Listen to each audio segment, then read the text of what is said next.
அனைவருக்கும் வணக்கங்க. நந்திகேஸ்வரா அஸ்ட்ராலஜி பேசுகிறேங்க. இப்போ ஜாதகத்தில் ஜெயமணி முறைன்னு ஒன்று இருக்குங்க. இந்த முறையில் லக்கணத்தில் சூரியன் என்றால் அவங்கவுங்களுக்கு என்னென்ன பலன்கள் கிடைக்கும் அப்படின்னு பார்க்கலாங்க. லக்கணத்தில் அந்த அந்த மேப்பு அந்த கட்டப்பலன் போட்டிருக்கேன், அது பின்னாடி காட்டுறேங்க. லக்கணத்தில் சூரியன் என்னாங்க, ஒருத்தர் லக்கணத்தில் சூரியன் இருந்தால் அவர் கண்டிப்பாக வலதுகண் பாதிச்சிருக்கு, கண்ணாடி போட்டே தீரணுங்க. தலைவலி அவருக்கு அடிக்கடி வருங்க, டென்ஷன் பேர் வலிங்க. தந்தையார் உதவி அவருக்கு எப்பொழுதுமே உண்டுங்க. வாழ்நாள் பொழுது தந்தையார் இருக்குதுன்னே அவருக்கு உதவி இருக்குங்க, ஆதரவு இருக்கும், பண உதவி அனுசரணை எல்லாம் அப்பாட்டிருந்து அவருக்கு கிடைக்குங்க. நியாயமான கோபம் உண்டுங்க, அவர் கோபத்தில் நியாயம் இருக்குங்க. அரசாங்க வேலை உண்டு, கண்டிப்பாக உண்டுங்க. அது லக்கணம் லக்கணத்திலேயே சூரியன் இருந்தால் அவர் அது லக்கணத்தில் ஆட்சியாக இருந்துருச்சுன்னு வச்சுக்கோங்க, அரசு வேலை உறுதிங்க. அரசாங்க வேலை பொறுப்பெல்லாம் உண்டுங்க. அரசு வழி ஆதாரமும் உண்டுங்க. தகப்பன் அரசு வழிகளில் இருப்பாருங்க. ஜாதகர் அரசு வேலை, புகழ், அந்தஸ்து, ஒரு நடுநிலைமை தவறாதவராக வாழ்வாருங்க. நேர்மையானவராக இருப்பார். குரு வீடு மக்கள் மத்தியில் பிரபலமானவராக இருப்பார். குரு வீட்டில் இருந்தால் சூரியன் லக்கணமும் சூரியனும் குரு வீட்டில் அமைஞ்சால் இன்னும் அவர் சூப்பராக இருப்பாருங்க.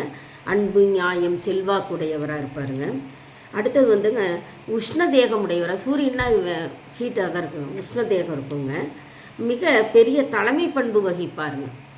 சொல் நயமிக்கவராக இருப்பார். கோவில், பள்ளிக்கூடம், குருமார்களிடமெல்லாம் வேதசால பாடைங்க, ஜோதிட ஆசானாக இருப்பாருங்க. வேகமாக மெதுவாக உபயராசிகள் இருப்பதால் செல்வாருங்க. வேகமாக மெதுவாக உபயராசிகள் இருப்பதால் உபயராசியாகவும் இருந்து குரு வீடாகவும் இருந்ததுன்னா இன்னும் பல நன்மைகள் இருக்குங்க. சிவபக்தி உடையவராக இருப்பாருங்க. லக்கணத்தில் சூரியன் சிவபக்தி உடையவராக இருப்பாருங்க. ரொம்ப சிவபக்தி உடையவராக இருப்பாருங்க. ஜாதகர் அப்பா சூரிய வழிபாடு சிறப்பாக இருக்கும். லக்கணத்திலேயே சூரியன் இருந்ததுன்னா, சூரியன்னா அப்பா வருங்க, அவர் சூரியன்னா வருவாருங்க. சூரியன்னா அப்பாங்க, அவர் சிவபக்தி உடையவராக இருப்பாருங்க. ஜாதகருடைய அப்பாவும் முன்கோபக்காரராக இருப்பார். அவருமே சூரிய வழிபாட்டில் ஞானம் பெற்றவராக இருப்பாருங்க. மொத்தத்தில் லக்னத்தில் சூரியன் உபயராசியில் இருந்தால் இன்னும் சிறப்புங்க. உபயராசி ரெண்டுக்குமே ஒன்று மிதுனமும் கன்னி வருங்க, அது புதன் பகவான் வருவாருங்க அதிபதியாக. ஒன்று தனுசு வீடு வருங்க, தனுசு குருவும் மீன குருவும். இதில் சூரியன் இருந்தால் இதை விட சிறப்புங்க. நேர்மையாக இருப்பாங்க, அதிக கோபம் இருக்கும், கண்ணாடி இருக்கும், அரசு வேலையில் இருப்பார்.